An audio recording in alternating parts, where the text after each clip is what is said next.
ఈవీఎంలు అయినా బ్యాలెట్ అయినా కూటమిదే విజయమని టీడీపీ రాజమండ్రి పార్లమెంట్ కమిటీ ఉపాధ్యక్షుడు మజ్జి రాంబాబు, తెలుగు యువత రాష్ట్ర ప్రధాన కార్యదర్శి నక్కా దేవి వరప్రసాద్ తెలిపారు.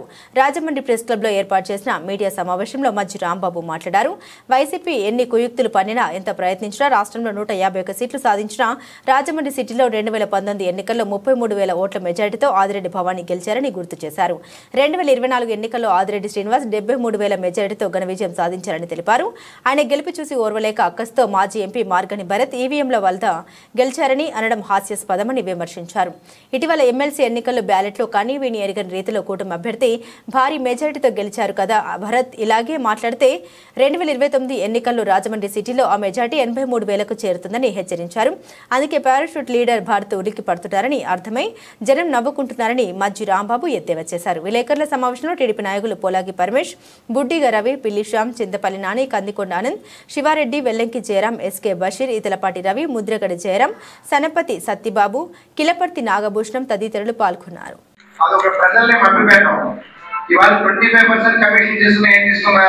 తప్పు చేసినాడు బాబు, 25 కమిషన్ ఇచ్చారు, 10% కమిషన్ ఇచ్చారు వచ్చి చెప్పినాడు. ఎవడన్నా ఉంటాడంటే మీరు మాటలు కానీ ఎవరు ముందుకు వస్తారండి? అలాగే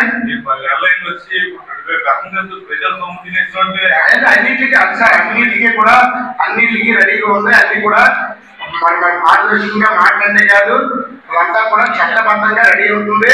అన్నిటికీ శిక్ష రెడీగా ఉండాలి. గత ప్రభుత్వంలో ఎవరుంటారు కేసుల్లో ఆల్రెడీ తీసుకెళ్ళిపోతున్నారు జైలుకి. 10 నెలలు వచ్చి 2 నెలలు అయింది కోర్టు మీద ఆరోపించి ఒకసారి అది మీకు తప్పులు పూర్తిగా నిరూపించిన తర్వాత ఏదైనా కూడా మా గంట గుర్తులు ఉన్నదని బయట తీస్తాం. నిరూపించకంటే దూతం మంత్రంగా చేస్తే మాత్రం అది శుభ్రం ఉన్నదండి. కథలో ఈయన ఎంత భయస్తున్నాడంటే వాడు మా మీద చెప్తున్నాడు. ఆదిరెడ్డి వాసులు గారు 33,000 మెజారిటీతో భవానీ గారు నెగ్గినప్పుడు రాజమండ్రి ఇన్ఛార్జి సూర్యప్రకాశ్ పక్కన వచ్చాడు. అదే సూర్యప్రకాశ్ పెళ్లి బీసీ ఓట్లు కలుపుకోవడం కోసం లాస్ట్ ఏదో చిన్న పంపించి మాట్లాడారు. అలాగే మన నందిని శ్రీని గారు కానీ, శ్రీకాకుళం శివసుబ్రహ్మణ్యం గారు కానీ, రూరల్లో చంద్ర నాగేశ్వరరావు కానీ వీళ్ళందరినీ కూడా అంటే టౌన్ లో ఆదిరెడ్డి వాసు గారు ముందు సరే ఇన్ఛార్జీలు కూడా పెట్టలేని పరిస్థితి, మేయర్ ఎలక్షన్ కూడా వెళ్ళలేని పరిస్థితిలో ఉన్నవాడు ఇవాళ మా మీద మాట్లాడాడు సార్. అది మేము చెప్తున్నారు. మాకు దమ్ము ధైర్యం ఉంది, ప్రజల్లో తిరుగుతాం, పర్వతాలు వేసుకొని తిరగడానికి సీఎం లాగా.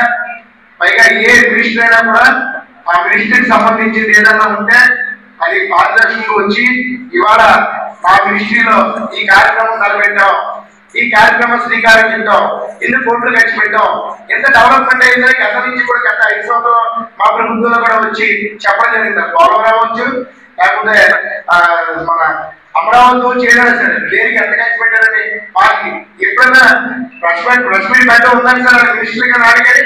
ఎప్పుడన్నా ఏం చేశారో చెప్పడం ఏ రోజు ఉందా?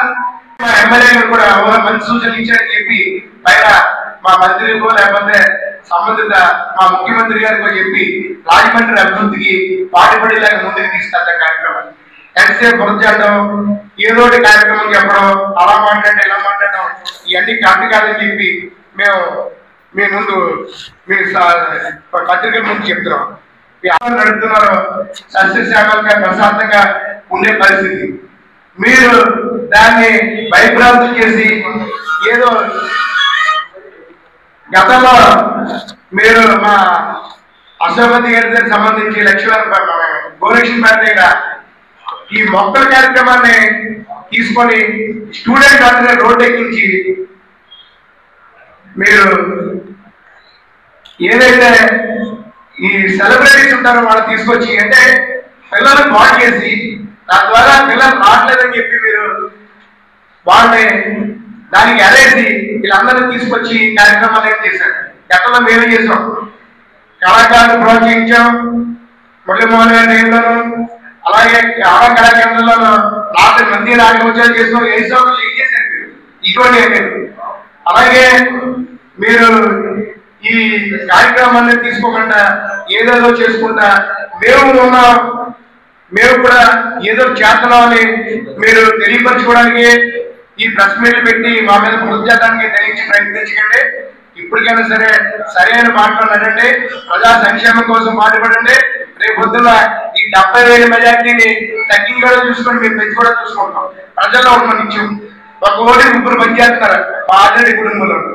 కాబట్టి మీరు కూడా అదే బాటలో నడిచి ప్రజలకు కావాల్సిన సంక్షేమాన్ని ముందుకు తీసుకెళ్లాలని చెప్పి ఈ మా పాత్రికేయుల మిత్రుల ద్వారా మీకు తెలియపరుస్తున్నాం. అంతేగాని మీరు ఇష్టం వచ్చిన తెలుగుదేశం పార్టీ క్యాడర్ ఊరుకునే పరిస్థితి మాత్రం లేదని ఈ సందర్భంగా తెలియజేసుకుంటూ ఇప్పుడు నమస్కారాలు. నిన్నటి రోజున మన రాజమండ్రి పెద్ద ముత్తైదు శ్రీ మార్గాని భరత్ గారు ప్రెస్ మీట్ పెట్టి యువత పౌరు అనే కార్యక్రమం చేపడుతున్నారు రేపు అని అంటున్నారు. అసలు యువత పౌరు కాదు, అది మీ రాజకీయ నిరుద్యోగ పౌరు అని చెప్పి పెట్టుకోండి. ఎందుకంటే యువతకు కానీ విద్యార్థులకు కానీ మీరు చేసిన ఘనకార్యం ఏంటో ప్రజలందరూ, రాష్ట్ర ప్రజలందరికీ తెలుసు. అసలు యువత కోసం మాట్లాడే నైతిక హక్కు కానీ ఆ యొక్క అర్హత కానీ మీకు లేదని చెప్పి ఈ సందర్భంగా తెలియజేస్తున్నాం. అసలు ఈ రాజమండ్రిలో కానీ లేదంటే రాష్ట్రంలో కానీ యువతను పెడదోవ పట్టించి ఏదైతే స్మగ్లింగ్లకు కానీ గంజాయికి కానీ మాదక ద్రవ్యాలకు కానీ బానిసలు చేసిన ఘనత కేవలం జగన్మోహన్ రెడ్డి ప్రభుత్వానికి మాత్రమే దక్కుతుంది. ఈ రోజు ఏదైతే తెలుగుదేశం పార్టీ ప్రభుత్వం ఉందో, ఈ ప్రభుత్వం వచ్చిన తర్వాత అవన్నీ కూడా అరికట్టి యువత ఒక భవిష్యత్తు కోసం, రాష్ట్ర అభివృద్ధి కోసం యువతకి ఉద్యోగ అవకాశం ఎలా కల్పించాలనే ఒక ఉద్దేశంతో రాష్ట్ర ముఖ్యమంత్రి నారా చంద్రబాబు నాయుడు గారు కానీ లేదా నారా లోకేష్ గారు కానీ మన దావోస్ పర్యటనలో పరిశ్రమలు తీసుకొచ్చిన ఉద్యోగ అవకాశాలు కల్పించే విధంగా కృషి చేశారు.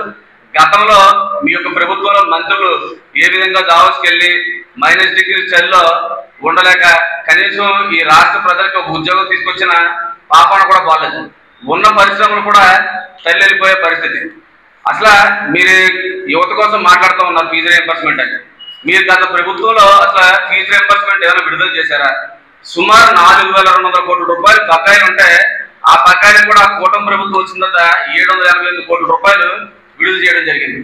ఇవన్నీ కూడా ఒకసారి మీరు గమనించి దాన్ని బట్టి అసలు యువతకు మేమేం చేసాం, తెలుగుదేశం పార్టీ ప్రభుత్వం ఏం చేసినా ఒకసారి ఆలోచించాలి. 2014, 2019లో తెలుగుదేశం పార్టీ హయాంలో 16 లక్షల మందికి ఫీజు రీయింబర్స్మెంట్ ఇస్తే మీరు కేవలం 9 లక్షల మందికి ఇచ్చి అది కూడా విడతల వారీగా రిలీజ్ చేశారు. దాంట్లో 7 లక్షల మంది పేద విద్యార్థుల భవిష్యత్తు నాశనం చేశారు. ఈరోజు ఇక్కడ మార్గాని పత్రం మాట్లాడుతూ ఉంటాడు. అసలు ఈ రాజమండ్రి నగరాన్ని గంజాయి స్థావరాలుగా, బ్లేడ్ బ్యాచ్లుగా తీర్చిదిద్దిన ఘనత మార్గాని భరత్ నీది కాదా? ఈరోజు వెనకాల ప్రెస్ మీట్ లో కూర్చుండేవాడు ఒకడేమో మహిళల మెడలో చైన్ దొంగిలిస్తాడు, ఇంకోడేమో రాజమండ్రి నగరంలో కత్తిరేసి తిరుగుతూ మహిళలను పొడి చేస్తామని బెదిరిస్తాడు, ఇంకొకడేమో అప్పు తీసుకొని అడిగిన వారిని దాడి చేస్తాడు. ఇటువంటి వాళ్ళందరూ నువ్వు పక్కన పెట్టుకొని నువ్వు రాజమండ్రి లాండ్ ఆర్డర్ కోసం లేదా ఇంకో విషయం కోసం మాట్లాడటం చాలా సిగ్గుచేటు. ఒకసారి నువ్వు ఏం మాట్లాడుతున్నావో ఏంటో నిన్ను ప్రజలు చీయని చీకొట్టినా కూడా ఇంకా సిగ్గు లేకుండా మైక్ ముందుకు వచ్చి నేను ఉన్నానన్నట్టుగా నెలకోసారి ప్రెస్ మీట్ పెట్టి ఏదేదో అవుతూ ఉంటావు. అసలు సంక్షేమం, అభివృద్ధి అంటే తెలుగుదేశం పార్టీ. ఇవన్నీ కూడా ఒకసారి ఆలోచించాలి. ఈ రోజు సరిగా అమలు చేస్తాం, నువ్వు తొందరపడకు సుందరవదన అని చెప్పి తెలియజేస్తున్నావు. ఈ టైటిల్ కూడా బాగుంటే నువ్వు సినిమాల్లో నెక్స్ట్ చేస్తామని చెప్తున్నారు కాబట్టి సినిమా కూడా ఈ టైటిల్ వాడుతాం. ఇకపోతే కూటమి ప్రభుత్వం వచ్చిన 9 నెలల్లో అనేక సంక్షేమ కార్యక్రమాలు చేపట్టాం. ఇక మరిన్ని కార్యక్రమాలు కూడా త్వరలో చేస్తాం. తప్పనిసరిగా ఇవన్నీ కూడా ఒకసారి మనం చేస్తున్నాం. ఈ సందర్భంగా చెప్పాం కాబట్టి అతను చేశారు కాబట్టి అది పెట్టాం. పెట్టిన తర్వాత ఆ లీజ్దారుడు ఎవరైతే ఉన్నాడో సుప్రీంకోర్టు, హైకోర్టుకి వెళ్ళి స్టే తెచ్చుకున్నాడు. తెచ్చుకున్న తర్వాత కూడా వాసు గారు మున్సిపల్ కార్పొరేషన్ దానికి సంబంధించి పనిని కూడా ఆఫ్ చేయడం జరిగింది. ఆయన ప్రెస్ మీట్ పెట్టక ముందే పెట్టారు. ఆ డేట్ కూడా మీకు ఫామ్ కూడా పెడతారు అవసరం రేపు. మేమైతే మరి ఆఫ్ చేసేవాడు, మరి అతను చేసుకుంటాం తెలియదు. దాని పరంగా ఏమైనా ఉంటే తప్పనిసరిగా మేము ఆఫ్ చేయించాం. కానీ ప్రెస్ మీట్ పెట్టక ముందే గత ఫిబ్రవరి 25నే దాని మీద మనం మళ్ళీ ఆఫ్ చేయమని చెప్పి ఇచ్చారు కార్పొరేషన్ వాళ్ళు. మరి తిరిగి ఒకసారి దాన్ని చూడటం. ఇంకోటి ఏంటంటే